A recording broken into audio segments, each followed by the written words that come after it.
They say idea. No, thank you so much. And idea is yeah. You made was a pa. And there's a biamba.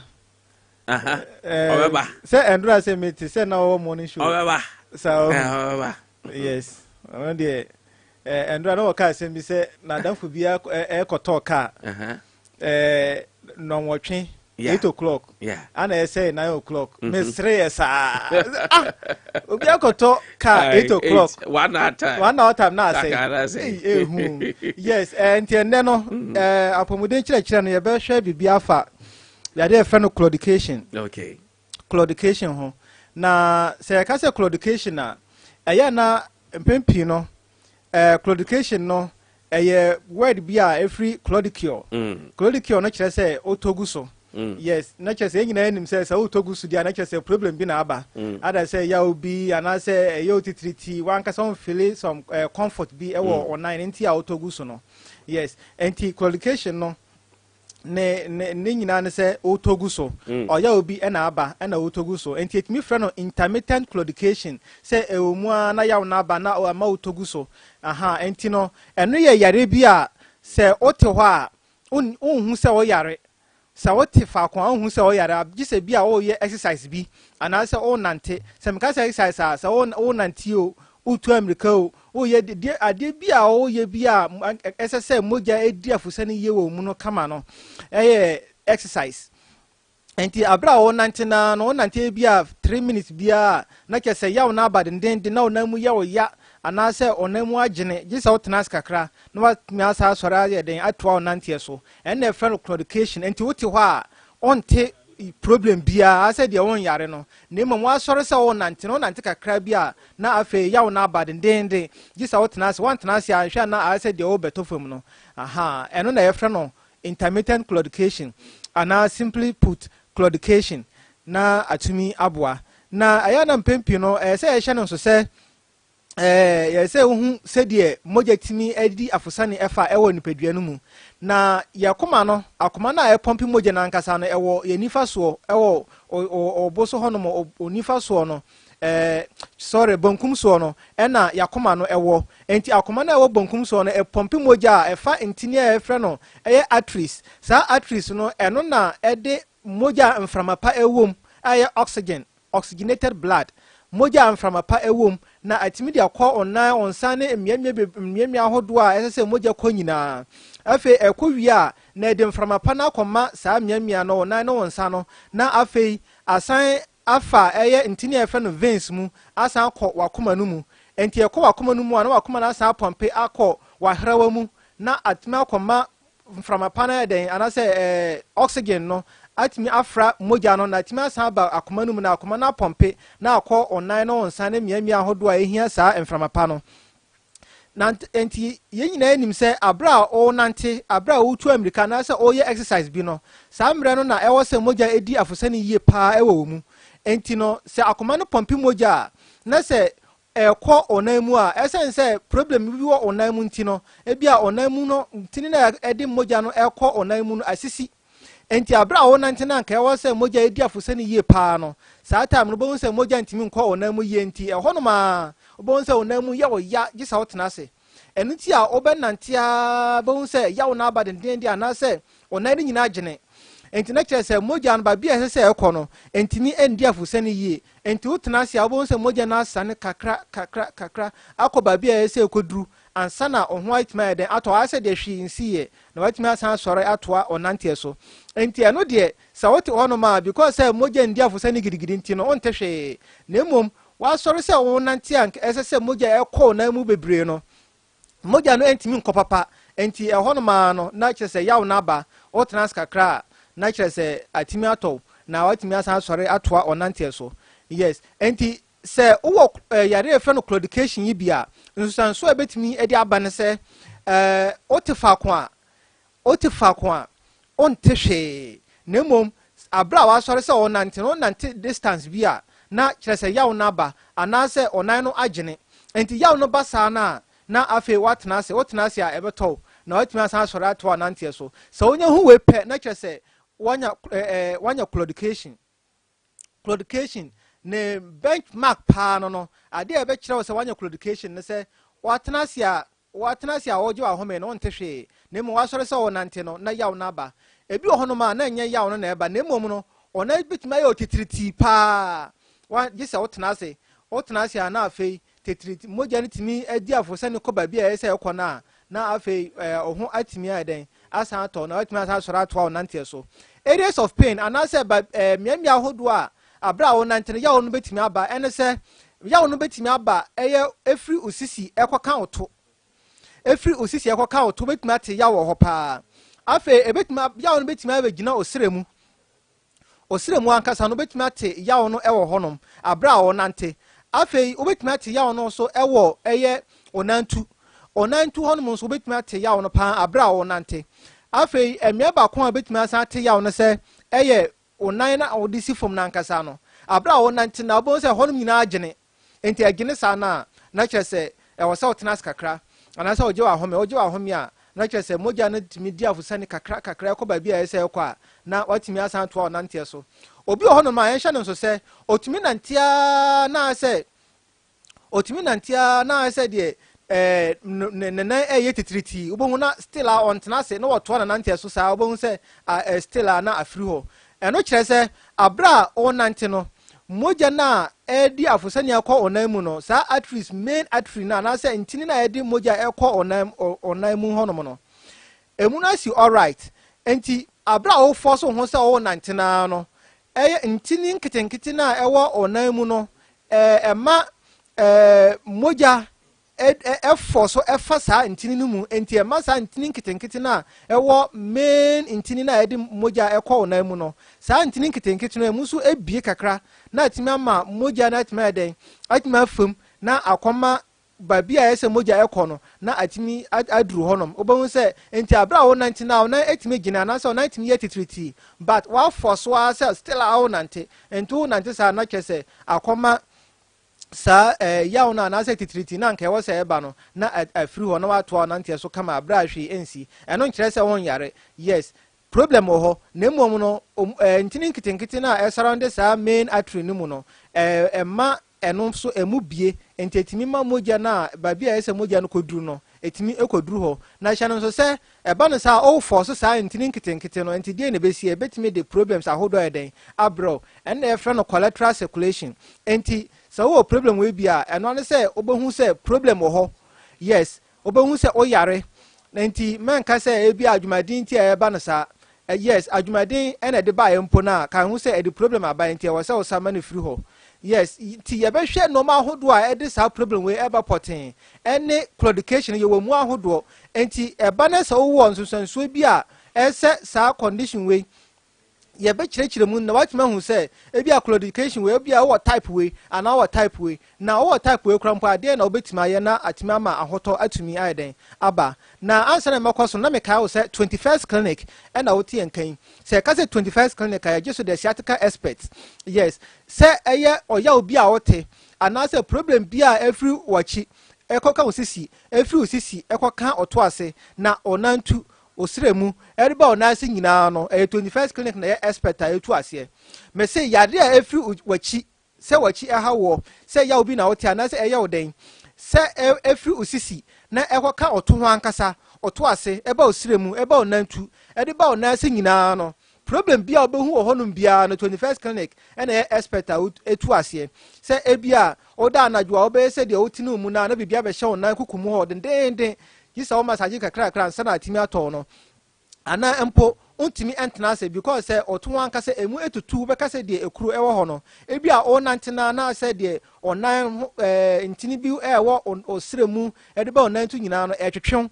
abra etwetwe no nyina no amana akoma onanti asesa ni nyina 21st clinic na etu ase Ghana fana nyina ne Africa fana nyina no 21st clinic na ya atum se yetimi esa yare we ma no kokra eno nti a ye friend the sciatica experts yes enti so wo sa condition we bi say free sisi kwa kan oto ase ba osiremu ba onantu edi ba fom ho nyina no say problem bia ba ho no ma so odi wani akire 21st clinic ho na ye dia bibiduro ne machines ahodo esa yade no ma no kokra Ghana fana nyina no obehu ye no ho say ayesunyane ne potamu de obehu 21st clinic ewo Sunyani Penkwase Sunyani Penkwase yana regional hospital no ene di nhwanimu enti se wo free Sunyani krom ene eba obesi original hospital no first gate ne nhwanimu pe na obohu 21st clinic because first gate a ba bia efewura no main gate no ho na omo ATM machine no esi no enti ubeduru ho no pepepe ne nhwanimu no obohu 21st clinic ho sanso na se wo free chira side ene eba obesi original hospital no second gate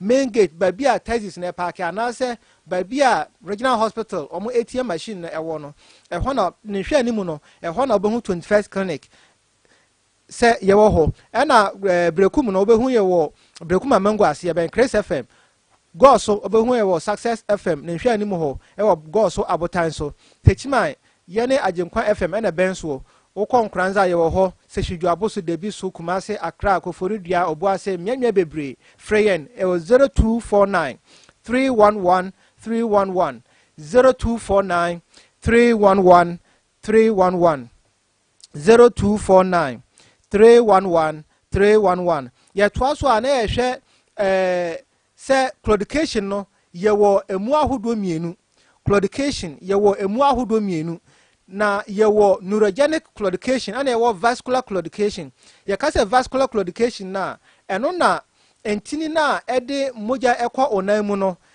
emu asisi se emu sisi a condition be frɛ no atherosclerosis na kyerɛ sɛ srade a ɛwɔ mogya no mu no akosisi entini no kwan enti ɛma mogya no ntimi nkɔba bi a ɛsɛ ɛkɔ enti ɛba no saa wanya vascular claudication ɛna neurogenic claudication no ɛno yɛ abra nerves na ɛwɔ nipadua no mu no aba problem abam because nerves a ɛno yɛ ɛhoma bi a ɛno mogya ɛmfam but ɛno na se obeti de se obi beti na wate yaw anas empo se bibi be wo na wate yaw bi a efri nerves no anas sa wires na e woni pedua no mu no en na betimi ama wate yaw na kye se enu nya adwuma a enya de se obetimi ate yaw bi a enu nti a obohu se obi ka se nempa onante na se nempa bo ro kra onte na kye se sa ntini no ase kra nti no onante na se bibi wo no krampo na ontimi nya feeling bia se bibi awo no yes enti no sa ntini no en na di ho adwuma enti en na e fra no nerves no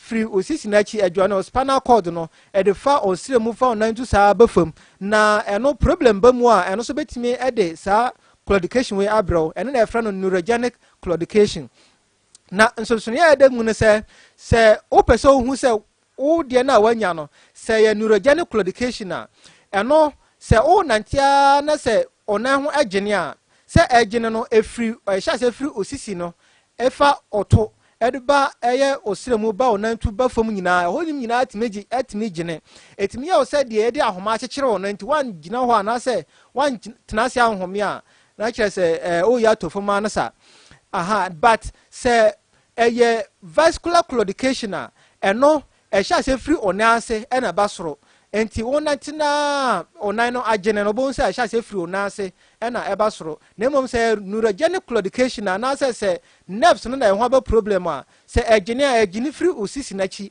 efa oto ho sa eba fam yen hya no nso sanso na se ye neurogenic claudication na abra onante na wa hu se onam egene no se okuntun ho kakra bi a etimima oho eto kra na se ye vascular claudication na gisa wotena se na ama moja etimi adiafusane kama na atimi ama ohwa atimi eden ato enti nsusu ya esen edamu eno no ena se ye vascular claudication so a eno se onante ebi a 3 minutes bia ana se 5 minutes bia eno wo time limit enti ebi a 5 minutes bia obehye no se 5 minutes bia obanante bia no yaw no eba ana se onano egene but se ye neurogenic claudication a abra onante na no ebetuma ba anytime say 3 minutes time o say 5 minutes time o say 10 minutes time o enti yen hye no so ewo ho na ansa na obanya claudication we no yes and American kan no no bebre na timi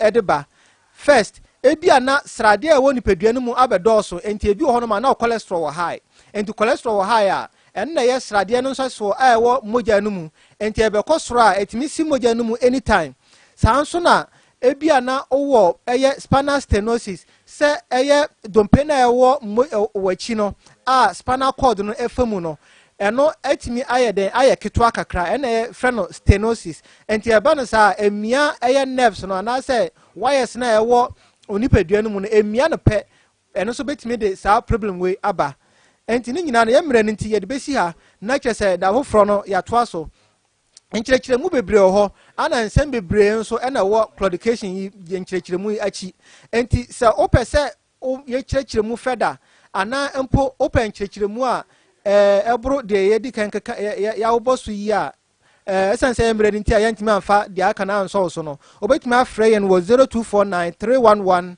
311 0249 311 311 na me say kan wo say 21st clinic ana woti enkan na 21st clinic de obi agi tum say ye sciatica expert ya de afri osisi no wachi oto ase oto ankasa oto ase osiremu onantu ediba onase nyina no say etutu wo say eye otitiriti say ehyehye wo beka say de edi makwa den asra no say eye panian kitinkiti bi a ewo onase no ebi a wada otini mu na bibia be so onan kukumo den wan hwe yi a na kyerɛ ontimi antini mu kakra mpo eno 21st clinic no na ye expert a yetu ase na mmom no enye yare sciatica nkwa na yesa ewo yaso ye se eye yare afri uti ekoka onase se wani agi abibiduro ho nkwa de a 21st clinic ebe ya last stop se eye stroke se eye mojabroso se eye azikyire yare ebia na oyo obia odwuso ntentem wo prostate problem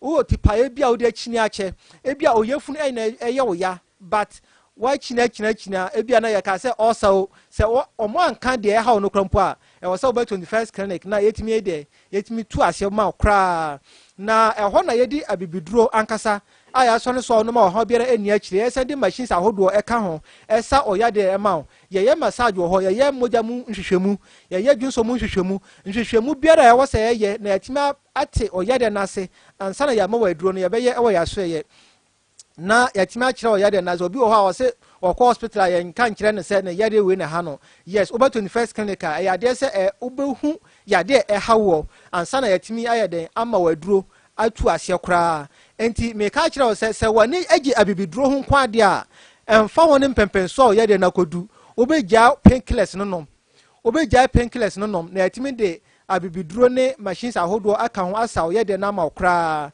Ghana fana nyina no obehu 21st clinic ewo ho but eye Sunyani ne mpatamu de obehu 21st clinic ewo Sunyani penkwase ye ne regional hospital no e na de hwani mu enti sa ofri Sunyani krom e na eba obehu si wo regional hospital no first gate sanso na ofri chira side e na eba obesi wo regional hospital no second gate ye ne regional hospital ba bia yefa ewura regional hospital no ba bia omo ATM machine esi no na hwani mu pe e na obehu 21st clinic sanso na okọ brekuma ye wo brekuma mango ase ye ben Chris FM go so no ye wo ho techima ye wo ho sefidwa aboso debi so nkranza kumase akra koforidua takwa emiamia bebre wo de frɛ yen 0249 311 311 0249 311 311 0249 311 311 Obani bema maware a mo pese mo nya 21st baby CB eto na so ebia na mo ware ye no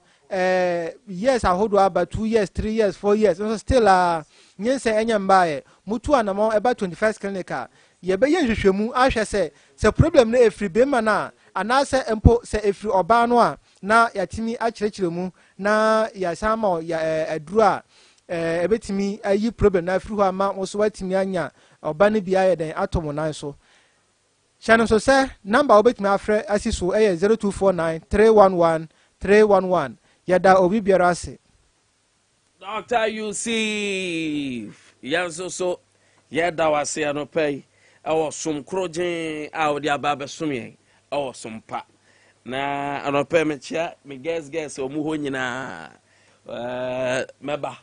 meba besra omu na and me je me lunch de bia o ka se obeba so mba aya me lunch ne mantem me pese the last time you hu wo honom na ache achepa ache some me ka kra be dru 2 months 3 months and say me bands na new faces bi abem aha nti omu no me nyan register omu yi kama pa me ba hodum ni titiru omu twa yefunu no aha na say mba betwa mu yefunu mahwe mom de fifa fa wo fuso. Yes, and no check o kidneys ne obrebo ne say prostate cramp na be check no ho. Today say na mo ye no. Be check o prostate, a check o obrebo, a check o kidneys o spleen. Normal ho do e woni padua no mu nyina ya check. Yes, and ntia and obi be da hon ma say omo no bibi fa me fruit so ni ade nyina ya check. Bo say ade bi si what say computer na ohun bibia oso. Yes, I am say menyimu. Aram na mafu ye kesintina abaye di adi na mafu se de na mo ye o check kidneys na brabo ne we ni nyina hwese chimato bia bamu ana.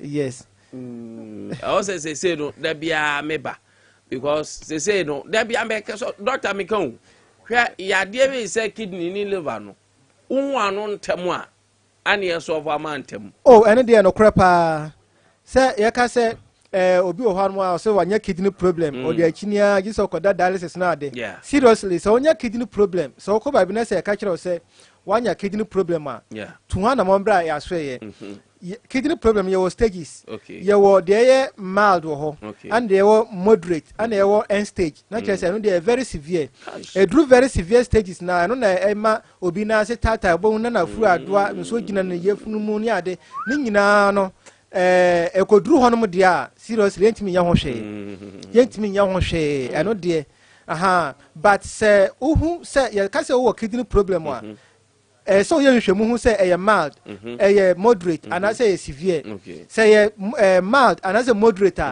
me ka me kira say bit ma ye bibia fa ho pa mama nu koye severe na enko duru sa end stage na gisa ye do ko dialysis no boy din o no boy din pa na one duru sa mempe so na enu ti duru sa stages na ya na amonfo epe NGO so me so mo ase no matimi akọ it's not easy me hwe me nu ko duru sa mempe so no na liver so yes liver so sa say ya ka kire so wo liver problem once adro bia obanum bia no eye brebo na di hu djuma enti the more obanu enti emeka say the more obanu bi ti say painkiller ya obi na aba one painkiller sa the pressure be to brebo no so na the problem e dey aba brebo no mu enti obanum say brebo no na function na sha say e dey e kofam enti sha sa na akoma chemical bia friend no bilirubin ene urine bilinogen na asofo no na ebe dose wo moja no mu ene be ma wani a hya se ye yellow onsemu ye yellow ni ade no wa hya se nya jaundice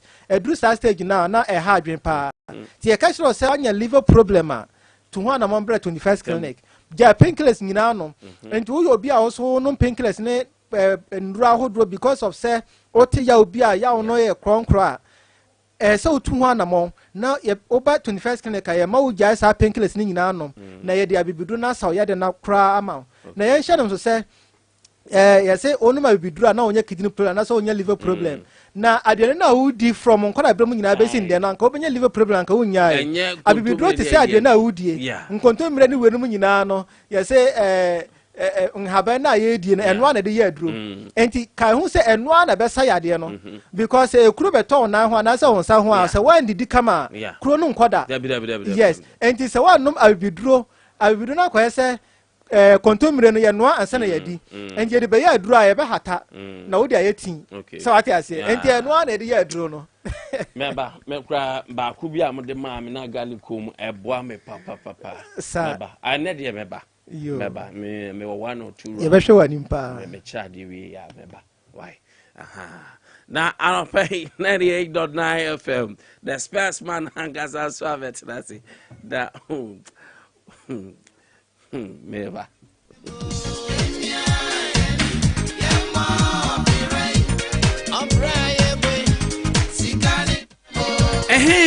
afeni ehunu papa no banki mu obrimpon nie banki mu asiamri banki mu samansia banki mu dasebre banki mu buanya obua mu anya ade ene se ebosi kakura bia bidin asanemrane a na Sunyani area teachers cooperative credit union wana mfie aduasa ne akire nie wandi nyamisro ahofama ene no kredie asom won customers osompa ma ne obi a esa wo mrane Sunyani teachers credit union ema odwa di fi obosi a eho dwo ema wande se wo nwuma ase afoforo ade tre wo nwuma na dodo na nso ene nam wo bosi aso aye japade akese wanje special deposit.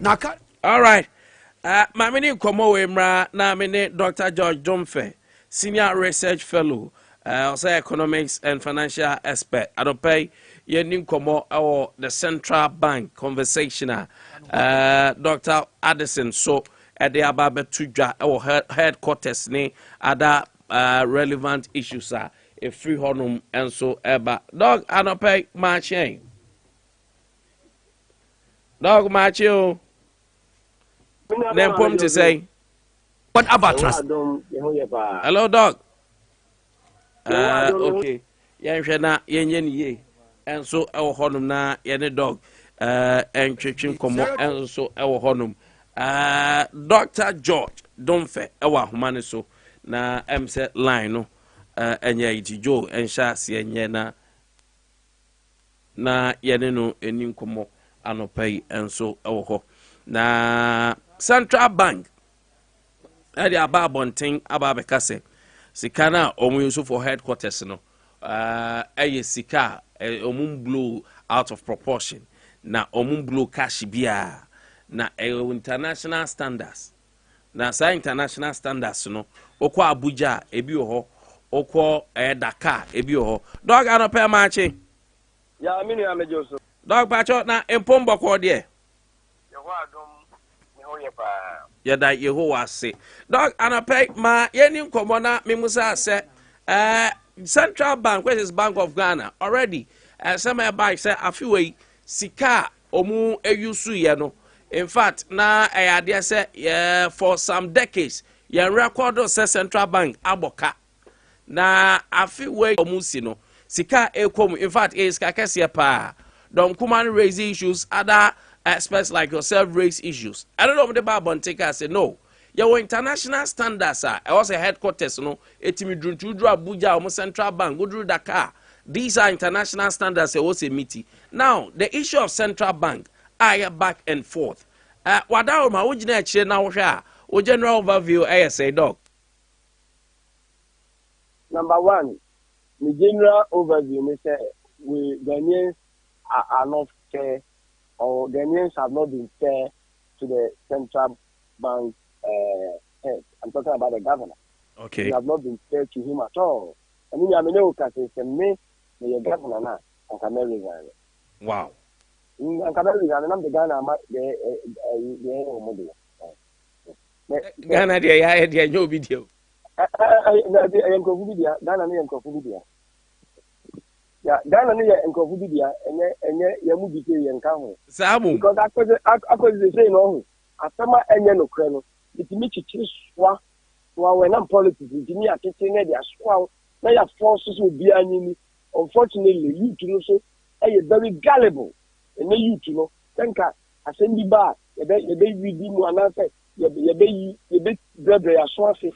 You have seen your may be asking. You say that I brown I may cross on I'm social media. If you have something to why is there no castle? What the computer say and make your room say the action. That was I'm not only. I'm also about this my work on the Zenable. I'm here. You need that you cry. You say Bank of Ghana, Boca, you say you don't cry, you cry, swatch it. You say on the pay, let them cry, that crown, and air conditioning to near Juma because Bank of Ghana, Boca. I mean, the real Ghana. Oh, yeah, I'm Okuma. I'm the university free, quite a the so called professors. Someone tells you, what film. That's a monetary economic issue. We will be now economics cry, we are professor of economics. Now why no monetary and economics? I didn't want to say that. As a Ghana, will be a professor of cheap crana. As some banner say, it is about medicine or general account. It's a my own who be all kind of credit. And that's 5 years of year, or number of black men, almost did discuss. We are buying about, but this kind of one farm my eye. The best trash one.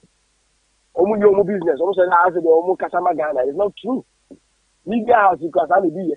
You work for some political party. If you are talking about and then no credit, the Puma Tibre and a year panel. It means the movies over and there's will be from government as a castle because I move the Ghana on the ground. I call the Encovidia and Tron your pay your titles why a paper. Meaning, my main color quick. Bank of Ghana aboka this year 50 billion. That's our kind of abono. And she said, Obi turn the bank. Now I could just so I could to bank ebi a wɔde 10 cities akɔtɔ bank no na ɔba abɛtɔ no 4 cities nti wɔbɔ kasa eti dabi ɛnyɛ saa aka na yɛ technical ɛnyɛ sika ɛda hɔ ɛnyɛ adwuma bi na Bank of Ghana ɛdi yɛ kasa negative equity a ɛnyɛ ka sɛ makodom akɔ tɔn nneɛma na another Bank of Ghana akɔdi dwabi ɛna dwadi na akɔbɔ nso na wabɔ ka ɛnyɛ saa ne ti number one ɛnyɛ saa ne ti sɛ deɛ yɛwura atofo sɛ ne nkɔfo bi aba asa abɛka nama asɛ nkyirimu no ɛsɛ ne ade akɔsi sɛ Bank of Ghana akɔdi dwa abɔ ka ɛnyɛ saa ne ti Bank of Ghana ɛnyɛ profit making ɔfɛn the agents Bank of Ghana na adwuma a ɔyɛ ne sɛ ɔlepɛ bi a ɔbɔ ne ho mmɔdene sɛ ɔbɛhwɛ ama stabilization nneɛma mu ntutunyɛ sɛ an inflation nneɛma boɔ no ɔmo boɔ ama ne boɔ no atumi aba fam na sɛ yɛhwɛ yɛ a an inflation ne nam 43.1% a Ghanafoɔ yɛhuru amaneɛ Bank of Ghana yɛ a no ɛdɛ wɔayɛnta into the market na wɔreduce wapagya an interest rate kɔ soro sɛdeɛ ɛbɛyɛ a sika ho bɛyɛ dene sika ho yɛ dene a na nneɛma boɔ no tutu mu na ɛkɔ soro no na ɛɛba fam ɛno ne ɔmo adwuma ɔmo saa monitor other bank nti deɛ a yɛaka ama no ayɛ sɛ Bank of Ghana abɔ kanti ne ka bi a wabɔ koraa deɛ ɛsɛ adwuma koraa wɔyɛ no wɔntumi nyɛ no ɛnyɛ saa ne teɛ yɛmmoa ɛna ahemfo mmoa lecturers mmea ne ka ho bi yɛmmoa media people yɛmmoa akɔyɛ sɛ obi yɛ pɛgyini ɔhene bi a wagye gyina ɔhempo bi a mempɛ sɛ mɛbɔ ne gyini koraa dɛ mɛ ɔsɔre a wɔnenam social media ohu social media ohu yɛ YouTube asɛm sɛ na ɔmo ka pɛ ɛsɛ ɔbaa atɔ ɔgyina mɛbɛto ɔpɛ sɛ wɔgye gyina na wopɛgyini na ɔde akɔe ɛgye wo gyegyegye a aduhu ɛtwam na meteɛ Sunyani maa hene menim paa na no nyɛ nyame afrɛ ni ɔnkɔɔyɛ sɛdeɛ yɛsiti bia yɛbɛwu wogye gyini yɛ na ɛka sɛ wode wo koraa wo na woyɛ wɔ hempa papa wɔ the whole world na wo so hene koraa de bi maa da Queen Elizabeth w'ani adeɛ a nyi gyinaa ɛbaa so nyame frɛ no no ɛnyɛ ayi dakopɛ ne ɛte sɛ wɔkɔ nti wogye gyini na ayɛ den adeɛ hwɛ yɛ ne yɛnyene nkyirima ne ɔmaa ne nkyekyereɛ ho sɛ kɔba de pɛm biara no yɛbɛpere to the gallery sɛdeɛ ɛbɛyɛ ama obi abo aba sɛ yɛdeɛ yɛyɛ a ɛmmoa ɛma ɔma nkyekyerɛ no ɛnkɔ n'anim media Bank of Ghana abae bia abae bɔ bosia mpire biara for Bank of Ghana ɛno no ɔmo a muntie ma so mu paa abae bɔ bosia esi Bank of Ghana afi tɛm biara no ɔtumi sɛ ɔbɛbɔ bosia esi Bank of Ghana after 2022 ɛkɔ awie no na Ghana abae the Bank of Ghana ka 77 billion the 77 billion na Bank of Ghana abade Bank of Ghana kan abade Bank of Ghana kan saa ka no ɛnyɛ nnɛ ɛna hyɛ in fact 1992 a yɛwura Amrani no ɔyɛ chairman of PNG saa tem nyinaa no na Ghana akɛyɛ a yɛka wɔn asɛm ne bi da ho wobɛrɛ abere bi Ghana Telecom kɔfo bi abɛtɔ ne yɛfrɛ mu Malaysian company bi ɛka Ghana aba bɔɔ saa asɛm ne nyɛ asɛm saa ka ne nyinaa kaka a yɛka ho yɛwura Ronnie bɛdi adeɛ from 7 January 1993 all the way to 7 January 2001 as a head of, as a president of the first president of the fourth republic. If you go to or this Bank of Ghana, Saki can win Piada. You are going to cook for buy if you go to also with the Bank of Ghana, when Piada. You are the Mills buy or the Bank of Ghana, you are Mahama buy or the Bank of Ghana. Then I could buy also have a GB or Bank of Ghana. And the Bank of Ghana 77 billion. It says you can bank in a wow bango. And I hold in the car. And the car 77 billion and Ghana about the Winchia. A Canada was since 1992 Winchia. And now the Winchia can it. I'm also with that book. I had a time type. It's all come. I'm an honest uncle Bobo here. You see, Ukra Bank crowd and coming to Winchia. I'm a young man. I'm an honest. Omo mo be pressure mo be ma wo bie no so no omo pina se omo be ma omo be pressure kan omo be pressure ayi bo ntihu na ebesi wo no kaka sense omo bi za always ayi no higher because we obi a the ball bo sia wonni eho akade a wo de betua enti na ye de interest rate na ye kaka ni nyina no e ba interest rate ne ko bo sia na so a ye Ghana taxpayers money na ye de betua enti sa wo pepa and Ubuku Kana the Bank of Ghana na yawa Ubangano. What the pastor a can see wha. And my Ubuku Yase. So they are that chan Kwamedini. So come and say that is Uncle Bobo here. I'm interested in the Bamano, at the muscle. And we super pepper the Bank of Ghana, I buy a family class. 77 billion na Made Bank of Ghana Canada the check a move which is 38.5 billion about the check. You can say Bank of Ghana about 60 billion. Really are the chair no. Can you are to force in Brussels or your deputy minister? NDC government boy ya went here. A car na you are to force in NDC Nimapa. Ya you are Mills boy ya went here. A car you are going to cook for boy ya went here. A car NDC ya you are running via anymore. You are to force in your member. Ya went here. Second in Nana, a bicycle with trust because I was why am I able to yesterday. It's the Bank of Ghana. That's 60 billion now, and you see what they can. A 8.5 billion, and a car by about who I was with child in the room here. Namia, Governor, one of them way. One of them, and the Sakai, now may catch yourself a shot yache. You run a night good for the baby idea. That can not Ghana, the Yakoma and IMF. Who are IMF for Zuma, and you say, maybe Emma Kaiser, Bank of Ghana, or Central Bank, Ebema Usika, I mean your family. Zero central bank financing. It will man, the shall say me at IMF for Edin Kutawe, April 2015. As some back when you can say, send ya a dikin as a man say, Central Bank and a young man, and my is let us say, the Rebecca says, we were pursuing zero central bank financing. And I'm saying, you know, Yandra and the Sadison, Obey a governor, 2017, Ghana government, Amabusia or Bank of Ghana. 2018, Ghana government, Amabusia or Bank of Ghana. 2019, Bank of Ghana, Amabusia or Bank of Ghana. Ghana government, Amabusia or Bank of Ghana. Minimum 2020, name in the year. I buy what channel, COVID by ye, maybe I buy many tickets to buy duties are man for a and another cranium or the Abana. I want to one about you know. And then any baby can see a buy your tickets with her. That's my semi by China. You know, no more China, no man to me uncle. No more American uncle, funny about man to me uncle. And he put my papa, a holding. She are buying some Kessica. Ghana, you know, could be they shut down. No more called you. It's a man about 2 hours, you know. When to me, I need to. And so, Saturn school for a cost school in Ano, about Chiaka. Then, as a teacher, I'm of the University of Ghana. Almost 80 months, I'm called your mother. So, we should be about Chiaka. Bank of Ghana and the store by us, Emma will team AS Adeno. Bank of Ghana, South by us, Emma, or maybe in South Africa, Nigeria. Omunkan here, Jimmy, no Muntimi, and yes, Ghana, and Kenya, and no that. Bank of Ghana and the store by us, a petrol crack, and yeah, Dima, maybe or to Nigeria. They were killing for petrol. Ghana, I ran a question lie, a quarter petrol. Bank of Ghana and the store by us, it's a Bank of Ghana and the governor, but near one year and say. 2020 or family council for so about Emma bad Guama Nema and anybody. I never got a way Nema 2021 and the Sadison were more a Bible here. 2021 were more Bible here. 2022, yeah, Russian, Ukrainian or Ibaya, a Baisa call another Ahuni and the Bank of Ghana, Emma Bicycle. And also, I'm not my price say, I buy at the NBC. Na abayo ko awuyema e the Bank of Ghana eyenemo it is already nsiensu etwamu nsienye nipa 2020 and 2022 and the Bank of Ghana eye abayo it is a 77 billion no sa and the sadise no enye me tam and the boss aka ne bi na ye pebabi e kan ba ya mo fra at force na mo sadise tam ba ne kan ba that time the aka ne ba you at force so person we relevant as minority leader on final relevance no and could serve or be beautiful career. That and the sadness in the Ghana, Nipo, my bank, and America saying, no man, I mean, he's one of them. Bank of Ghana, where you more watch a plan, I mean, your student. That's a no year. I mean, director of research. Only the packet. So what you say? If you want to, yes, I mean,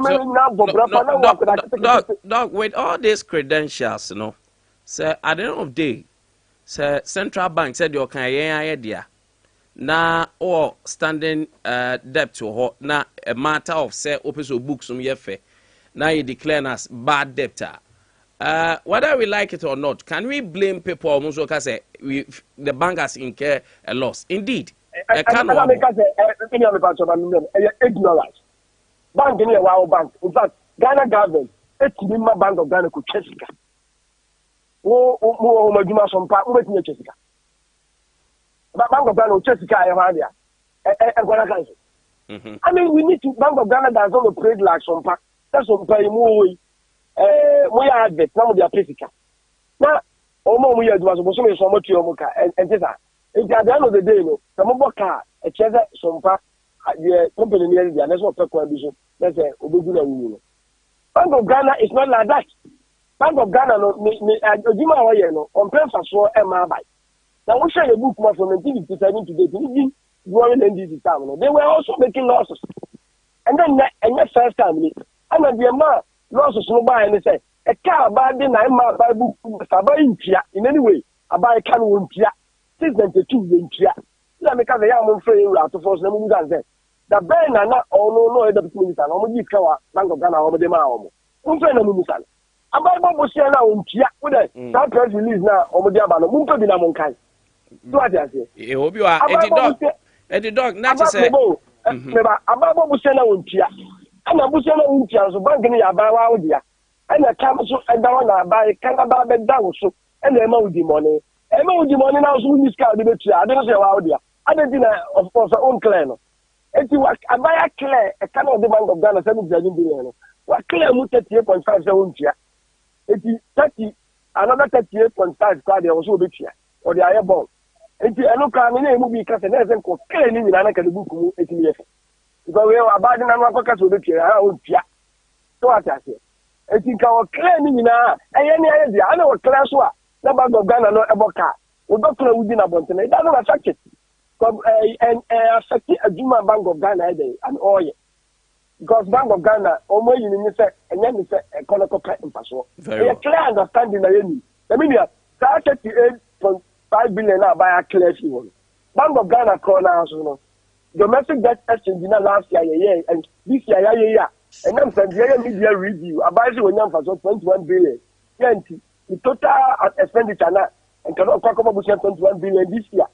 I spend 227 billion. About what die, but it's going to be about 206. Ghana we have gained 21 billion. The can't enter the government for another 21 billion this year. About what die. Because domestic debt exchange now here now and now start the interest rate and they will tiama bondholders no the fair coupon rate na ba from no abaya gain that gain na abaya na amane 21 billion and ka ba no afi e bia ba ko ma wo so we jan won kobo no is it not going to help Ghana na saka ni na ka Bank of Ghana ka wa de ho it has a robbing Peter to pay for abaya no domestic debt exchange na affect Bank of Ghana amount Bank of Ghana ko mu ama ba su ka samu ayeye nyina bua ne no me no nyina de ni nyina kan fia no de hia ni sai abai sika sam ne debt no overhang no e ba ko for because an IMF September yo mo ba no beto e kaye da ho ya o maka che se yenya wubi bi se dia na wubi o beto a an program o betam very well o mu program no se si a ye sidi no asudi e ba beto sidi so asia sidi ni sha se say the brida at the beginning of the year $1 was says this country and person. The whole year I mean October be no 17 Chan ye ni an chi ai ba Ghana. Then sama emrebi. Eti about the book. No, mami ko man about the book. About I say of I am back now omo buama program no cost no is another $600 million my. Let's see the need jira. Na say ye nyina ye ho to ya ye mpe. I mean, of ignorance, not also. Then fears yet, as a near the who know the years are not fair. We haven't been fair to the governor at all. Dog, I don't pay. We are grateful. Yeah, that's it. Be so. Yo, let's me that. Okay. Dr. George Domfe, Dano pay, Otise, Yaneno, Edin Komo. Or research fellow, Sans no development economics and a senior research fellow, just as I said. I don't pay to help me do the discussion, and so in-house. Tibrekese, and so Mr. Ofori, I don't pay. Very good morning. Good morning, Zeke. Now, Pom to say, you are an expert in finance. Said your papa can you blow things out of proportion. Ghana for Casado do, and some I cano. Is it not legitimate? Oh, much for and Ghana for nano pay. or where Facebook so no one out here radio so. Papa no komo nyina no. Ayesa odo nsaba akwate no bi so na nine no. Appointed back to you. And he continued to use certain words like ignorant and those things. No? So as a Bank of Ghana, these are the key takeaways. So as a Bank of Ghana, any profit making na meso kwa ambition no. I think say onim ni oye. And onima asem no oka no ntia ye. Because Bank of Ghana a lot of activities are at the end of the day emaniska. In as much as some policy formulators, and because of inflation targeting, no, Bank of Ghana, anytime inflation because through Bank of Ghana, the policies, and then you might be bad just to reduce the inflation rate. Even if the policy rate, Bank of Ghana is increasing. What is the policy rate? Policy rate in Ghana say Bank of Ghana bought Bosnia rate no bejono, and we should know the Bank of Ghana regulate all the banks in all Ghana. Until let's take Zenith Bank. So Zenith Bank if or Bank of Ghana or Bank of Ghana will pay it at a rate. Or the Berman at a rate. Which is now the policy rate is around 29%, getting 30%. And this Zenith Bank of Ghana decides cano, so rating the Berman manages says cano, which is a profit a Bank of Ghana will gain at the end of the day. Against our policy rating also no, and a boy may set the interest rate in the system. Say, assuming the Bank of Ghana and Ankaso the mother of all the banks. Emma loan at the rate of assuming 30% as it stands now. Zenith bar honestly to me far more, sir. Or the amount around 35%, 36%. And the difference between the Bank of Ghana rate, the policy rate, and that of the bank rate, no, and a friend the bank spread, and a bank and then fast in the Bank of Ghana and then bank 30, no, so the more 36, the difference becomes 6%. And a bank in the wedding, even Yana Faso. Again, Bank of Ghana Kreska. They are the people who print money for us. So Bank of Ghana printing 100 cities. 100 cities, the value on the city, no, 100. That is the value. But Abia Akye Abia 20 cities for every 100 city note or print BR. But Bank of Ghana this says cano my in circulation on farm in 20 cities as a value. Or the money value in 800 cities. That means a Bank of Ghana use 20 cities and print 100 cities. Or the more because he gives it to you, or they give it to you in the value of 100 cities. That means they earn 80 Ghana cities as profit. They also have offshore investment Bank of Ghana does. And at the end they're able to get the money back. And it's because a Bank of Ghana, any you may be or they make it profit. And also enter. Yeah, yes, Sana idea, but in as much we have the objective, no. At the end of the day, no, the activities no, bringing in profit. So it's neither here or there. The Bank of Ghana is just there and doing their policy or what their core mandate is. They do such activities now. At the end of the day, no more mususka. A bank of Bobo CMBS can is paid into Bank of Ghana. They hold those things, no. And it's a Bank of Ghana in Yambosia. I don't know, say. They can only finance the government with only 5% of their previous year's income. In this case, only a zero profit making machinery is a lie. And here again, man, I was also certain in your year. He can also come here and throw things on to people. No, Governor, of course, this is not a profiteering a set-up organization. Because our core mandate is to regulate the commercial banks and other banks. And he said, I don't know if they know, that is not the focus of central bank. To profit, they said whether offshore accounts, whether sell printing money now. It is not your core mandate to get profit, but indirectly, you are still making profit. Bank of Ghana prepare surplus and deficit account. Exactly. NGO for what can I is a Bank of Ghana near NGO. NGO for a prepare surplus and deficit account. Bank of Ghana prepare profit and loss account every year. And I prepare the about 2022 I just about 60 billion. And they should accept it. A reckless activity no more year. Nonetheless, it's a Bank of Ghana and Juma. We had a case of Waboka. Because on even bonds now Bank of Ghana to Otoma buying. And this okay, let's take this scenario. na person me say wa mock up because of expenses and oil expenditure because say or the a loan to a government and government have decided not to pay and as a government any scarce or the so definitely so record your profit and loss you still have a lot because of bad debt who accrue. I think the last time I make say Bank of Ghana nothing say kana wa bono e ya ban na mana boss kana bank ne hwan dia aban dia so let the aban take away all the cost yan franka national debt no okay na fe hu say aban kani abeka your national debt no na as man say enka national debt one ya say this Bank of Ghana loss no Bank of Ghana must still respond to those things no mujai this kind of say Bank of Ghana nyeni rule ni nyeni nie use technicalities technicalities be there be at the end of the day they have not done anything good for the country. They should come here no mu say no mo ye no man nyeni ye omo mebo no kana ns Addison mene no kura na nka my resign he have not done anything good since 2017 or by no Bank of Ghana no and the man who spoke no could have even been better than information minister. What he said those things just to come and blame everybody and not the Bank of Ghana governor. Oh, Wabeje Bank, our Wabeje Parliament said the toxic asset in the banking sector is 9 billion. And we need 9 billion. We can solve the problem. What we could have said banks, you know, are spending over 25 billion.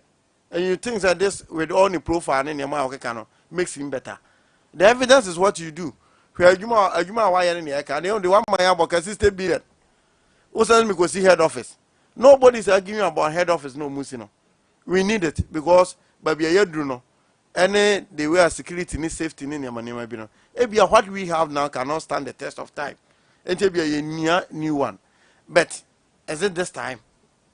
As any I can know. Obia be a metemi hiaka. But me priority again. Into 250 million now they call and Ghana forecast. What about 60 billion? Sister no so ground koye. And Yama Basa, we are at the IMF. What's the answer? Say Mikosi Bank, 250 million. So this is not the right time.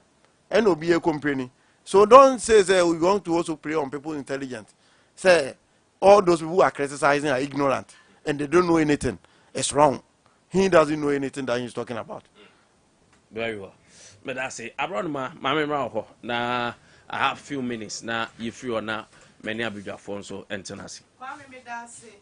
Because waka will say 16 September bay a Sompa Health Clinic ye shia ewo coronation park anopa ye bedi breakfast ye behwe ye ni ye moja mu ene afei ye sing na mattress na obeda so dia royal foam for dia no mpacho wose me nkancho so woda wasing se abasobo no ja no womoje afei woje abasobo de no wokai ubi osen unua onya royal foam ni bi na so no kacha ne se showroom bia woje ba ko a sumiye mienu ka ho sunwan yem fra 020 227 1000 Vodafone Edemu promotion e koso me friend back to sender Auto 5 cedis airtime near the mu 20% atu momo wallet ne so amakpa na dem Vodafone further together OKP travel and tour director semencha na menkanchira wo se wabata chiman or train wo ye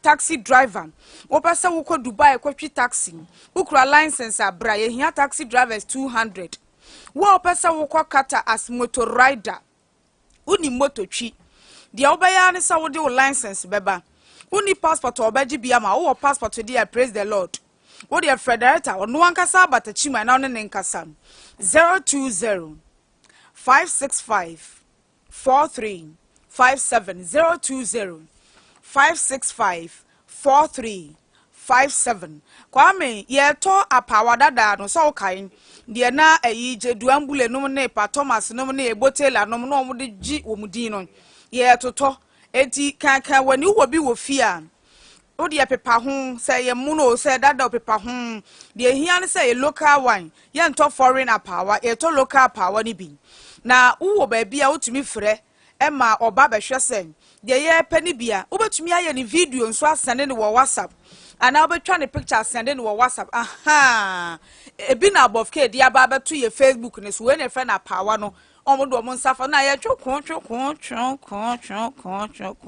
and two will be a friend 0544 0544 055 355 0544 055 355 na ye mehwem fama Infinix for the mobile phone for from yenu abadwa so na baako Infinix Hot 13 ena baako ye Infinix Smart 7 Plus battery no ho odin camera ne fe wo charge e che to anamona call baby at mobile phones bi akwa wo sen me pe Infinix Hot 13 anasa Infinix Smart 7 Plus ni bi wo hia sika Z-Pay Jimidi ebra already kan register kra no ye che 10 cedis airtime Mia star 270 hash star 270 hash na register.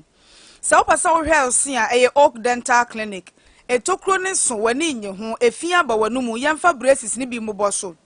Brajani Guest House. Ye wa besim kwan ne so Jani Guest House ani mu ho wa besim.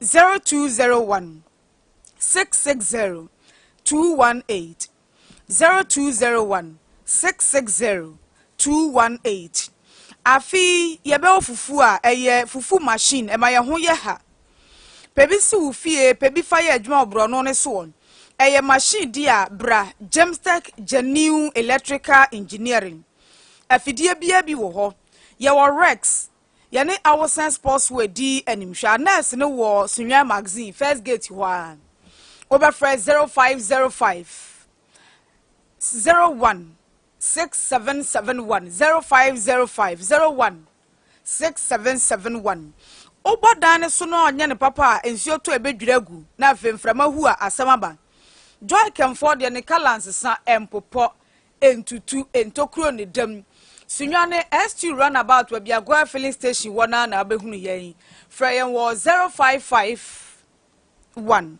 009 0000551 009 000 Bemo ogunsio to aso ogunsio so na uduemu ya oya hunchun capsules wa ho ode ankofom se bema ma oyire gro ho a Mr Kill oba wa himfie nyanti wunyu hu ni entumi nya wade ni bi araba bazen tablet kunufo na de ba ye ba bi eto aduro bia bi wo ho 0244 275 429 0244 275 429 Kwame mame mfa mobile phone ma honorable preculate ne yempon opa phone papa dia Franco phone de bedi juma no Franco phone bia bi wo Franco enya phone na sisi miaye etuba Franco Sunyani a ye wo yi ho koko has run about to said wo call atoni kwan so ano ho na ba bia driver phone patwa sufu ana ehwa na wo etitu ana mo na je Franco mobile phones papa ni bi Kwame eto ababet so de na so yenkoso ambet ni yebedi udi a no anya sika betway for the love of the game. All right, thank you very much Janko Abrono ma honorable precolate former DC at the Montana North ono also full communication officer the National Democratic Congress Sansona Victor Amwakun Ejem Ade Ama, the new patriotic party, is a member of the regional communication team. Anope, these are the gentlemen who are going to help us do the discussion. But our message in on comment section or our Sompa or our social media handle Sompa 98.9, Sompa FM or Facebook. YouTube and so Sompa FM ubenyayen ewo na anope odo comment enyina enso so aba yakenkama WhatsApp near 0543 98999 0543 98999 ona wa prekulate ma chen bejo semenia open you pom to say yankopadu good ya do bad ya say Victor Michel no paying bejo semenia empom to say trade empom Kwame Adaroma boni biani good the Central Bank yera and as I this in about bonting abekasa said sa $250 million now DC a year headquarters the project omo ye the Central Bank no I said there na amount for can be said dom kumane can say omo eblichi a year procurement act no see no process are also move they do due diligence to that. Edom Kumano on that same issue, they said they will never rest until say Omubehu said the governor and any two deputies, Omu Efri Akwanyaso, and now Omu Ankasa honorably, Omu resign and so Efri Hodum. Or half a month for Ghanaians, 70% Christians. That's also corruption, from bad to worse. Yaw Osafo Mafu, senior minister. As one young kind, minor kind. Bakazi wati. Or Pastor Bayan Shas Yena Yem Fem Free a BOG SN7 Ebano. Now, on our popularity, this is the stand of minority. Assembly by Madiacha, who the clear cut, the clear stand of a minority. No, said 2 deputies and the governor himself, Omon resign. On 1, procurement, 2, a kana yabono. Oma NS Addison, the governor, Dr. Abba Bunting, Abba Bechichim said they do due diligence of a headquarters in Omufa, Ghanaian Sika, and Watopre. It's okay. Really can I mention when I mention with you for you know. But some of the next through. But also come out for no adapt a from adapt strategy. Or no about chrono now, Pam now, Pine Cron for no so Pine Cron for. Tiwiji jail is only area. I give a good business. Senior minister on the campaign BBA school. I'm a school. School campaign coordinator. Several years. Originally, you know, Eddie no. I'm not aware. Okay. Some level there any time so. About compulsory retirement. So leave. Compulsory. He was forced to leave. Our Supreme Court say that's the time so yes oboa with time so no wouldn't be assembly na be a fire by but say I don't know they court here court man ko ni pa na no the case in court ni TNS in na go for oh that's them said double level won the case there be can't case what they call Safama for say charges Safama for ko fast ansem we nyina ba ye ka say me ka say finance minister ka say na so dey. He's not compromising. He said it on Sompa. You can find out on this Safama for the charge issue. So you know, there be afraid, but I don't say corruption because only entertain. And he's also one of the chief architects. I remember. The wash I said they knew hope. I remember. I had it here. Oh, any day. One more time. They never had it. Marty. I say, me tea. Penny be an and the Casawa Fidi so. Yeah. Oh, 34 so. Kakra. My young fitty as in by me bem.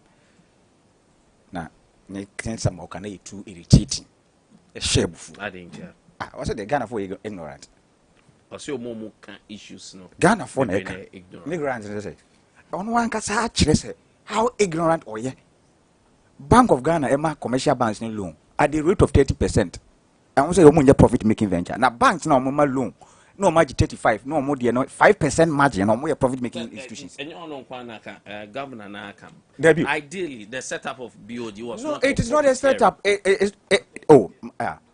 that is me uni government institution be na kabaka say omo profit kabaka say in economics apart from the private sector and any other institution be the purpose need break even what do I say to break even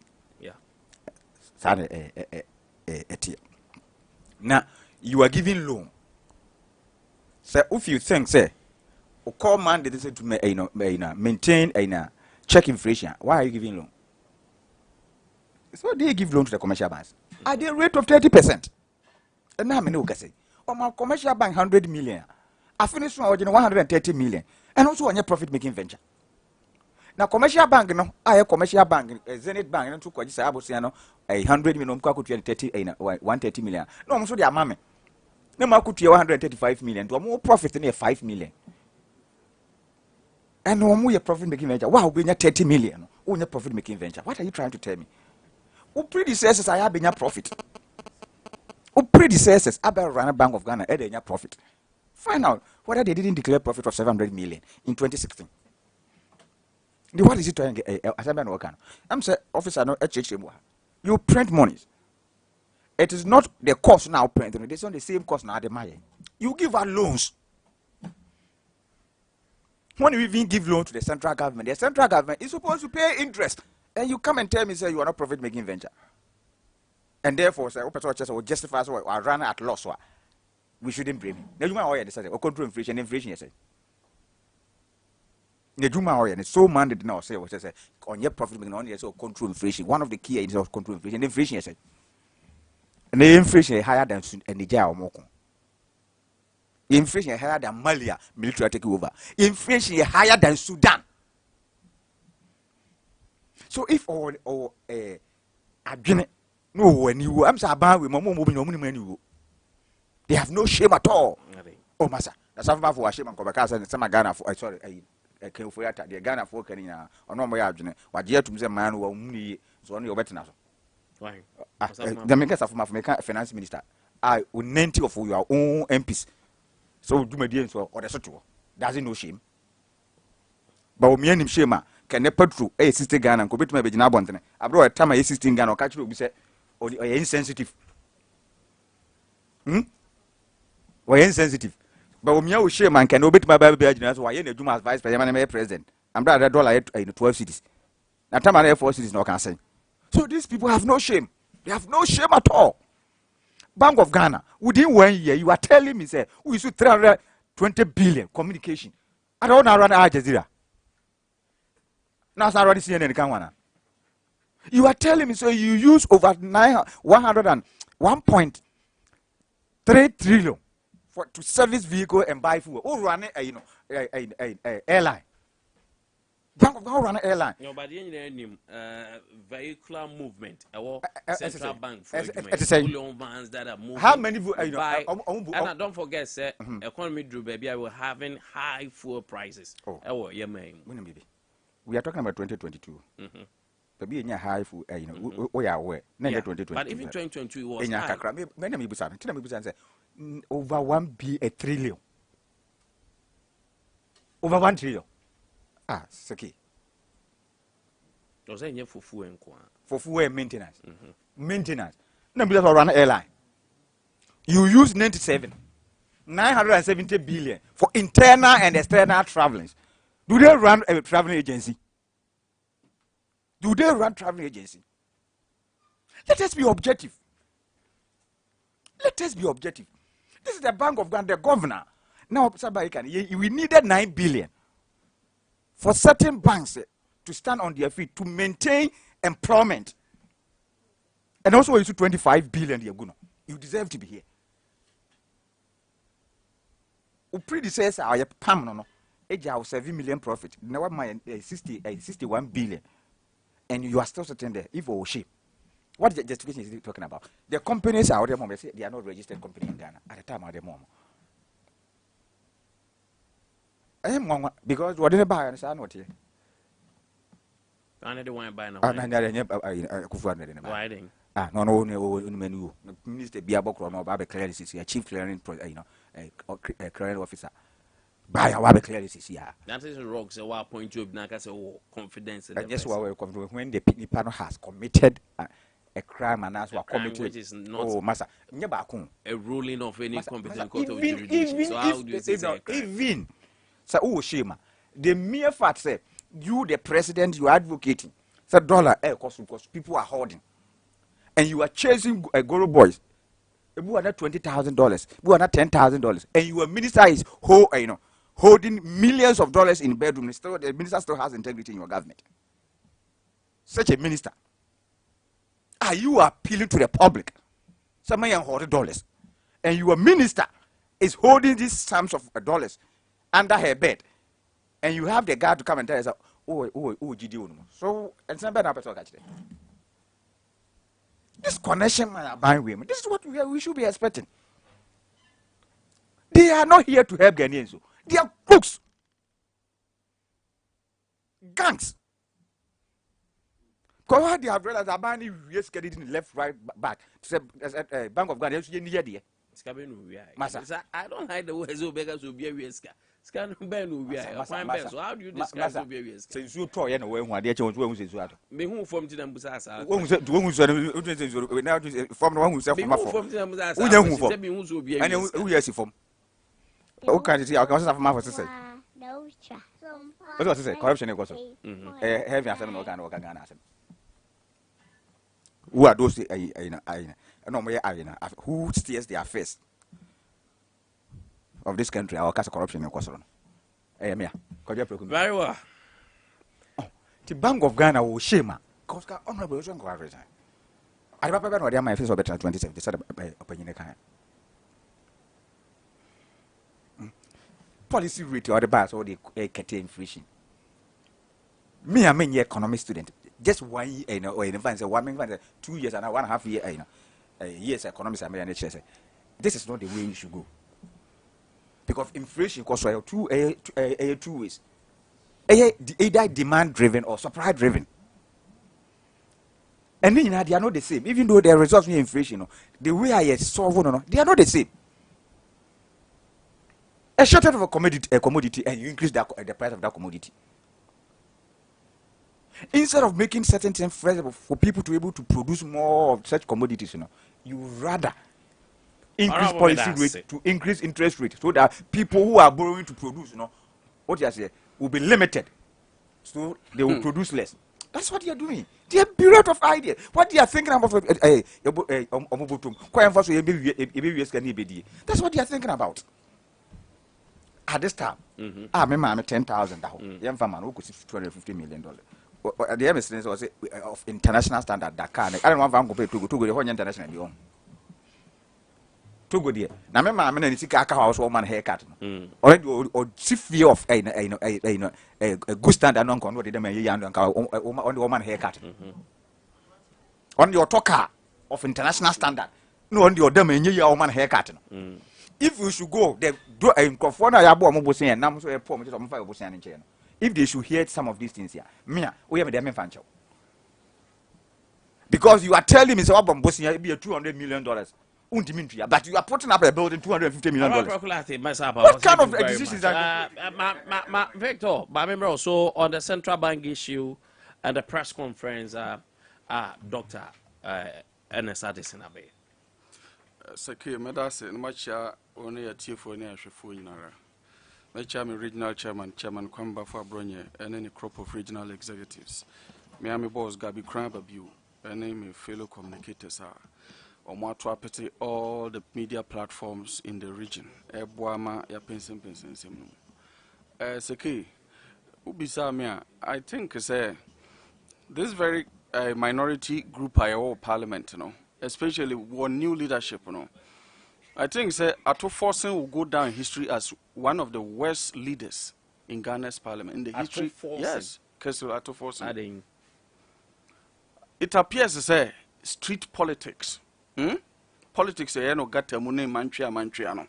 Daily campaign, nenam, and Krun Kitwane, Yatinatan and Kwankwani Asayano. Debia preoccupation is partisan politics, no. That is the kind of mentality at Forsen, edited parliament are only the current minority group. And I can tell you on authority, there are cracks within our ranks. And then the enfane so say no to Forsen feel say, Nanka adidie ne nu ne so. Ena mpanyimfo bi adawoma. Adena ba betu no kwan mu. Enti ana no sori a onim pefese anamo a yetuyi the repercussions and I say facts are so-called facts are original so now we're organizing the press conferences they pushy agenda near the other no senya no kra na say onim pefe say aban no enya mfumso bi akra na esanse asoma no nti oh sorry no okeka just to please his appointors just to make the rank and file of the political party normal feel say smana na say akunwa na yedena tena so no oye na djuma enya sa Ato Forsen na nka waba be deputy finance minister wo mai we muda na wo Bank of Ghana board so onim ne ekọ ene ne eba eye me nwanwa ye me na pass obi te sa Ato Forsen ene ne wasori agina o twen na obi te sa Ato Forsen Debbie no me pa kire so no at the level no na nka say he should be privy to the details. But your background, you don't think say he's privy to the details. Adea Akye or Chrese Bank of Ghana new capital new structure na yekwa kusi no omatomra na omanu mo eden who here say Bank of Ghana kura dwene say say omo kokọ akwa new friend say asase foforo no mo asi your friend say dan foforo no mo tu akwa kotenam atimi anya omo asundwa hwe oman sikasem so. That is the basis. So and the kofa we nyina buy and say no mo scrutinize the cost of everything and why say mine more den nti on the NDC frontier says 250 million Ghana cedis yade kwa dollars yade kwa kusi dan omonti ase. So up to now former President Mahama and any minority leadership any party na the entire party entimintina ho entina asem fa alternative bia metudwa de bia no motena sia BBC wo man no mu a then they want to whip up public sentiments to their advantage. That is just what they do. So what you say Bank of Ghana enyina nim se baby so obi onim kran obi a wakon kran da onim Kwame Nkrumah circle aka akra mu wa hit circle no o hwe oni fa so a ehwa na Bank of Ghana ewo. So what you say na wa hwe se ejumaku ana se institutional or show mine sikasem so. Now show the way abaye fone adwadi fone ankran chese businesses amanfo akrado area ho sabi rural banks ne banks nketwe yimpatamu apo udu bank no premises a hwe sade ho sanity level sitie because enokra mpanyfo na kan se ska wo empedede ntu udu banking premises bia na otimu se ehwa ye din di okwa deposit di okwa yiska ubowura mu anu ayo bibi no opie to da ura banking hall cry ma onya course because teller no tip no ti no e person you have to concentrate. So what you say nya botre some kaba na bank of Ghana all the banks in this country so no o hwe ni nifa so a obi asam tosu no woton ni benkum so obi to watch mobile phones any ade obi twi truck what they are not to just say what the twin chance say teteno de nanka sa site no maybe it was conducive but krona nyini the Central Business District of Accra are extended by encroach atwa Bank of Ghana ho ahia a wo pe baby kura de unan yasi a wonya what they are not twin chan geographical information system for earthquake for ne environmental protection agency ne all the other agencies one research say baby a Bank of Ghana dan ni sie no a earthquake line ya nhwe yi a ya betena ho ya nhwe han na dakoro disaster si na se earthquake si a minia na dan we apai se mienu no mine sika twitwiri dia eho ne ye siesie sika ekura sika no na dan ye chese abubu ama ho akwa disaster zone na fe na ye benya NDC fo am omo asa twom ho abetwa bo aban ne se enti dadada geographical information system for details a trese a high earthquake line no and omo pen so kura no omo try sen ko omo pe asase asidan foforo and a fofia ntoata no mu firi aban mu sa no mbeka no and oba betena konwa kase so 8 solid years wontimi tu ho na mo bia so disaster scene there. This is how they are going to put it across to whip up public sentiment.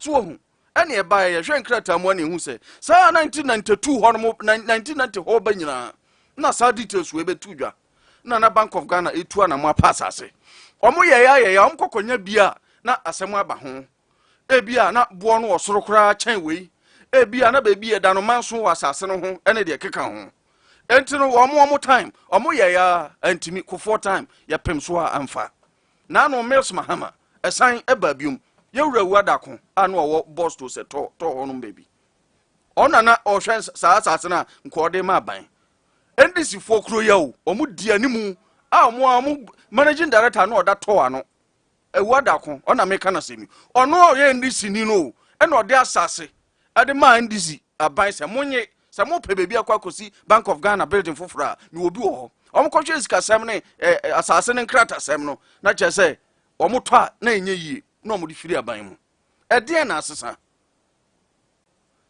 that there is the urgent and pressing need as the days go by say the bank must relocate na says wo kwakonya a parcel of land or more building yeah that's sorry oh my no more identity building a new headquarters is not a priority. West African Monetary Institute wouldn't say akwa pre Ghana ha na this institution neighbor ye push it gradually say better than no nanka West Africa nyina yedi one currency and the Togo for currency nko Cote d'Ivoire for the enko, Ghana the enko, Nigeria the enko. Said the bebo anke benya one currency, ubura any of these neighboring countries are. And ya fe na okosa into dollar and to another currency. Ye gusua ye tu na mo said the be continent ni nyina be unified economically and politically. Enti sikakura bi anase monetary institute a ye besi na ye training amanfo na aboa pushes agenda we no Ghana ban atumi akwa lobby ama ye ba besi no ha sa new building ya Bank of Ghana for ekwa kotoi part of sa structure no ani e di ba West African Monetary Institute amanfo be kwa akɔgye sika so hwɛ eni sikakura e ho ntete enti emu obi adwen nya ne say Bank of Ghana headquarters no it is just a certain fashionable bedroom bi enu obi bedroom na usi fie okrom ha sika ahia na sese odisie. Let us not oversimplify the issues. Enti no omo anya plot ni bi a wo mu sie say yesi no akofo ado penso nko ade lalai omo mpene na no omo senior member of the NDC Sampa, former ambassador not television so UTV to be specific on Saturday. Ono a onim dia o serve Rollins nomene omo aka nyina san na to force po wo ba sin no mu no. O TV so na no appeal to NDC leadership in parliament to say adabraka. Na bebi ansam ne keka kono. Say sikakura ba tan a o show mind sika sem nyina so no. Wo ka say wo sori atia no na wakwa demonstration na aban na boka wo man na boka governor of Bank of Ghana for adwuma to ho no deputies resign. Na mo yes na ansha. Now there could be some unintended repercussions. A bit me unity. And you know, a senior member of the party could have pa won chose. Ato forcing. Ajubro. You can sit down, organize your press conferences, register your misgivings. But say we cost around the Koje Bank of Ghana premises were also say saka simasi no sika MPD or appeal. And to not to forcing. Well, you've been a member of the Bank of Ghana board. Unim ni eko. Mo mo penso mo hwa asase bi anya no mo anya. Na se ye penso atumi akwa akonya plot ni bi. Ni esi a na nka bone ben na wo ho. Bank of Ghana ba be chirim. Se Public Procurement Authority or more institution SSA. So a buy no enter into any contractual agreement, do a certain threshold. One more NSS or the one crat down. One more follow procedure. May I say, thank you very much. Arabo still, the minority are still saying, say, or more and not until some say 2 deputies, no, and the main government. Oh, say, what you memo? Yenya ni pebinuma. Yes, I did be a papiano. On bet try to justify. You be seen a kufu out person. Said the national category kufu out person. Yes, I have been a Vasoka. Said and would you seek a cotu bangia? A bangia on Sankano. Said an officer Okan. Would himself 250 million, a 1/12 of Sky Pen IMF. Would him to answer IMF Sky Pen and Yaman so. And into Busumi and Sabia to Union Canabu. When say we are begging, will be about 220 million on franchise. Massa. Asabana Canada. Asabana Canada. I would maybe almost Bank of Ghana. Say a rate hospital. I have 48 teams. It's campaign the also I have who have none who know TTMG or more on AG. I was campaign. And I see at a pay the internet. Is that what you are telling? Bank one more. Also, Bank never you control the of course, it's not for the deal. Maybe you are giving information to other. That is why. Massa. I be done to force it. As about Becca in them to be a Becca. Oh, we. You have book 61 billion and IMF 30 billion. And you when you really ashamed to identify yourself with these people, cry. 61 billion, IMF 30 billion. Couldn't touch China for Sana had almost on your menu. I can't say do. Now, governors so we use 320 billion organized for communication. You are a communicator for communication. Name so you speak to it. Traveling. The work say the whole entire work staff, no. The whole entire West staff, no, 2,000. At the regional capitals, traveling 97, 970 billion. was in 10 and extend, and the real run for a more run a year now, a friend is travel rental. And you are sitting here. And remember, 10,000 I came. And you are justifying, say, government and crop where you 970 billion for more travelers within 1 year. Yes, what mobile, 1 year pet. Remember, 10,000 I came. And you are justifying. What to catch you by 67%, no worker in Ghana. And then 40% under this, and you are justifying. I don't know what to say. They say a bra or money to my phone. Sabren, I'm a bomb chrono. Sabren, I'm a bomb chrono. You use COVID to steal. And Bank of Ghana, the same under COVID at the time you were telling Ghanaians, or many money we should sacrifice. Or many money the government should not engage in any capital intensive project. Is this one not a capital intensive project? Is this one not a capital intensive project? Whilst you are telling Ghanaians, say, Obi did me and say, beyond this one family, now the other some you know, Odo Naka on the moody. And when we are going to be at forcing, what are you about Bank of Ghana? And you were new. So the whole West Africa, inflation, you can. Baby and Tokwesi, so you have to take over crown. None of them are inflation to 10%. And we have inflation, and now I'm looking at 43%. What are they sitting there doing? Do you move the left, right, center, back, and I offer? And there are say, you're more being Baba better. Massa, dear, and Yama air cosuano, Ewahano. And look as if say, oh, Cassa or Mum Rasso. We are talking about procurement breaches. The company awarded are not registered company in Ghana. As of the time they were, award woman. At the time, you contract them more. Why is it so sourcing? Why? Why you the same people say so sourcing? It's the basis for corruption. A dance says you are so sourcing.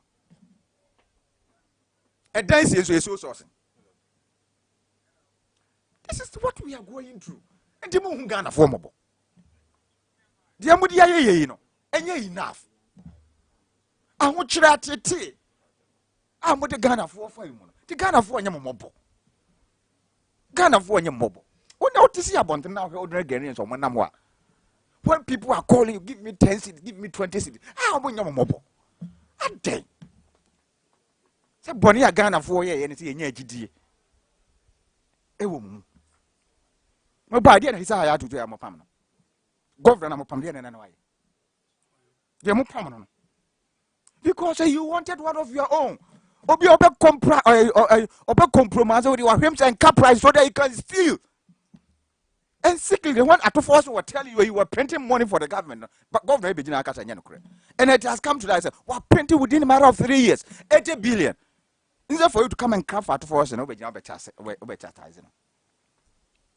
The governor has turned into printer. Instead of managing, regulating, you do printing. Let's print. Inflation through 175 clients. Under the President of Communication, 320. Foreign travels and internal travels. 970 billion. Cars near a year, petrol within 1 year. 1.37 trillion. The data, UA for more airline British airline would they even incur that cost within a year? You again, yeah, me a Dutch no more this hand. Me a Dutch. You are not fortunate to have a woman and our papa and I, minister. If you also be, and now maybe an over be a minister, if you also be $5 million than in passing, and you can come here and justify. Me a Dutch. Amount for packet dollars out of this stinky this. So I'm going to buy a party buy under $43 million was what they clear or reverse now. And they come out of no me and house we are 1 million. So you can imagine how much he has there. Thank you very much. My member Victor. So let's wrap it on that note. Say minority decision. And there a free minority over said 2 deputies in there. Here King. Omine the governor himself also Mukofi. Yes, they will not rest. Well, but I'll continue to say, at forcing and then the crop of minority members of parliament or the parliament honor. Ebi no more pay and I'm be a two. Ama one employ one more boy man this new crop of executives and our leadership any as our positions no pebibia ama one penny for say you one more boy juma it is who demonstration any who press conferences any other no I think say our systems allow for that nti on bet me aye but I know ensesa hwe in the sense say nipa ni bone on tomra on fa kwati kwan bia so enkoye bibi no aka say bone a wadi nti for adwuma to ho aden Bank of Ghana governor or step aside na appoint to force as governor and sana mine sika semwa sesana me hu bone a papa na ye na this time around kra yetina ye say Bank of Ghana reports ya ba betodwa yete punuti a ye discuss ye ebrebe na ndc pan so Bank of Ghana for reports about beto abonten a yasi nkonwa se ye bobo mu because we nya science me be nim so what you say every year ba financial report enti no me say me no minority for omu ni message no kure wo nyina no omu ni hweka enti no omu te hara so omu say ke de asi asa ye bo hu dawuro ye hu dede kakra manfo timamufo benya sympathy kakra ma ndc enti owen na kwadwa afre kwabna na kwaku afre ya owen yenko adabraka hwan no mo akwako dede kakra similar things no mo nenam ho a wo mo ye no enti no media I don't see the import or rationale behind sa agenda ya o mu pushi say the deputy must resign and the deputy must resign and the boss himself must resign obi be resign and no stance and as a basis ni reasons are anything no say so the fact is say obi akwa spend this car on communications any ade yeah na binum fi say communications modern day technology any communications is just about cancer covid by nyabotre somebody else had about here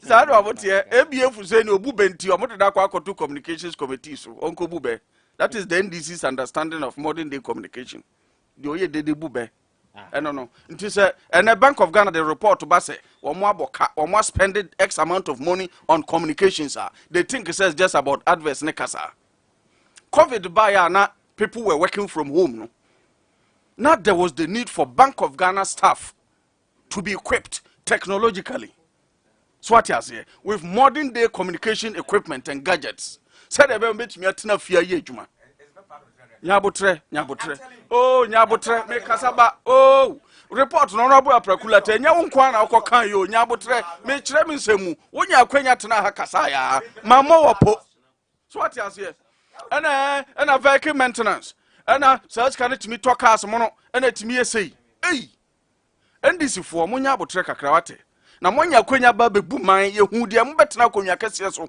eye okurum a entimedie ato force in minority leadership omo platform bi akwa kasa na honorable Asiedu Nketia mo hu say ya we say me say ba leadership mu no wo bo adwuma that is all enya sa governor of the Bank of Ghana adwuma papa we even the worst performance current rate prime rate or this car airland go and consult your figures 2016 and as by January 2017 former governor sorry so what was the rate go and quote it who be some someone here in this senior who compare Dr. Isaku Hwan to a current governor there be maybe so at the time when economy na ye papa na Russia Ukraine war what was the rate at which Bank of Ghana was lending monies to banks in this country and you know from all the indications all the indicators all the documents bibiara we have performed far better inflation or they can't say me we say watching you live from TK Ventures at Brekum okay me pacho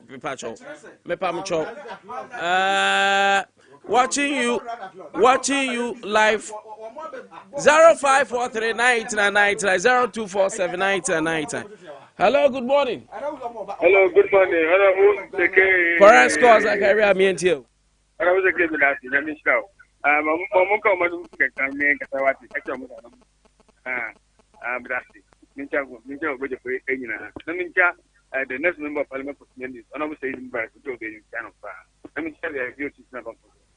I mean, tell you, Madam, I can't offer that to somebody. I was okay. Save. Kind of say any of you. Young member, and may any of be saying that for the Bomia, ever now, ever kind of some jama, you get to some among a query daddy. Some kind of cowboy, any minimum boy, and the dress, yeah, and I put or the pet. But that ever to best. So the best is the company's union critic man from one. Okay. As you want to critic Mamulia, also the best, the tax about the best. Also, when you're there, but almost some message, but almost some show, and one Indian phone, almost one kind, the 24 do her, and what one game 50, who got them with from president to production. But production and engagement, doesn't find a what the crowd will also. Who can say that? The detector took on them, a news attack. The detector took aviation, a news attack. Don't say you live a news attack. May I say, Koresko, thank you very much. Hello, good morning.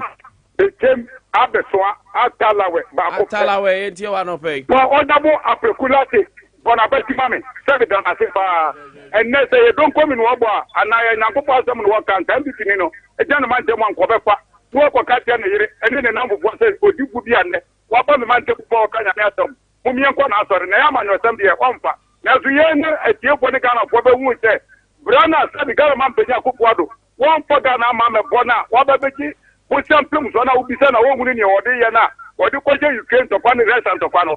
Yen you bet you, maybe that's it. Sabi, second man Peñacuado Nama, or cut the Ghana for there. Yen 12 a man empty for now. Sabi, or Mumma Buano Mayas, my energy, my year. Now, or Buamua, 2 minutes from years, I don't know who could take a co-parliament, a co-president with the Bibu. I don't know. Ghana Commercial Bank, Quotas Eticano, Tintini Tia, or dinner butcher 40 Sosono, now Copa Parliament, then Nekaba, now opposition for the say, you must say, now after Tima, our more communication society, the Chamukana or Chibiano, Muja Yano. May I say, communicators, they will say Chumukana or Chibia.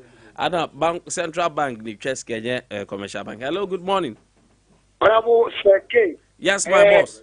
Ana Osun Nkwantabisa akonta Eric I fear anymore. Mo abasopa mesro so nia amakonsa Victor me bona basopa papa. Sama wakana minia personality wa se wati nyanka mama mo abaso. Na me fa konya Yesu na me nti o me nyamfo ba afo nda ko kam ya tane pro vigina chama communication wa ta ga su sakode chemu na pai. Sake ade ba kwale bia me kan ye me no ni sifo o mo Ghana. And your mono mokache say, Bank of Ghana, Bank of Tefa, if you pass and gardens, one of a sea. And they woman, Bank of Ghana, Nanka say, but we are more educated one. A idea air bane out of your say, they will locate here. One day, Sake, Bank of Ghana, you have a car of boy, since public car is in there, what check your name. You know, Adea Akye say, Adibia, a year considered so called by an almost 7 years to Kai. Now, or more yet, Adiana online.